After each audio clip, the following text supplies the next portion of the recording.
पावसाळ्यामध्ये अनेक लोकांना दम्याचा त्रास होतो किंवा ज्यांना दमा अस्थमा आहे अशा रुग्णांना अस्थमाचा अटॅक येण्याची देखील शक्यता असते।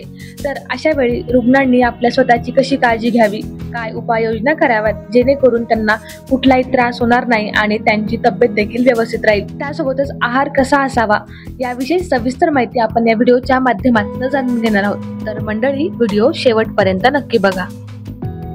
पावसाळ्याच्या दिवसामध्ये दम्याच्या रुग्णांना हवेतील आर्द्रता वाढल्यामुळे तसेच विविध जंतू संसर्गाचं प्रमाण वाढल्यामुळे हे अस्थमाची तीव्रता वाढून जाते।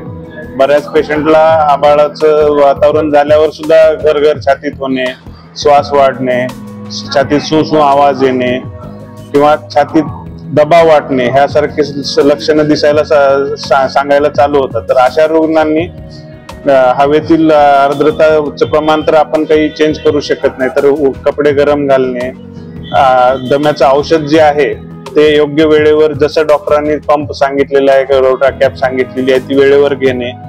जंतू संसर्ग जर झाल्याची शक्यता असेल, जसं की ताप येत आहे, खोकला वाढलेला आहे, खोकल्याचा कफ पिवळ्या रंगाचा येत आहे, तर लगेचच आपल्या फॅमिली फिजिशियनला, डॉक्टरांना, दम्याच्या स्पेशालिस्टला दाखवून त्याचं इन्फेक्शनचं तीव्रता न वाढण्यासाठी ट्रीटमेंट चालू करून देणे। कंप व्यवस्थित योग्य वेळेवर घेणे हे महत्वाचं आहे।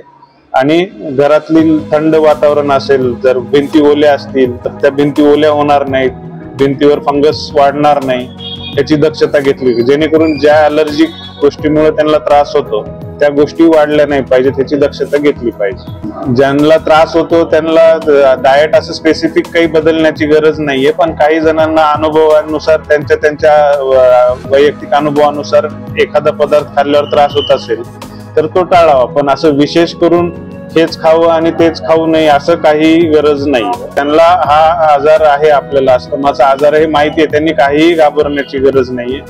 त्यांनी व्यवस्थित आपली दिनचर्या पार पाडावी आणि योग्य जे औषध त्यांना रेग्युलर सूट झालेलं इनहेलर आहे तो योग्य वेळेवर सकाळ संध्याकाळ जे सांगितलेलं आहे ते त्या ज्या प्रमाणात सांगितलेलं आहे त्या प्रमाणात घेणे आणि त्याची काही निसंकोच राहणे हे जरुरी आहे। जस्ट इव्हन काही जणांमध्ये तणावामुळे सुद्धा अस्थमाचं तीव्रता वाढून जाते, तर वातावरण बदलल्याने आता मला त्रास होणारच आहे असं काही म्हणण्याची गरज नाही आणि तशी भीती बाळगण्याची काही गरज नाही।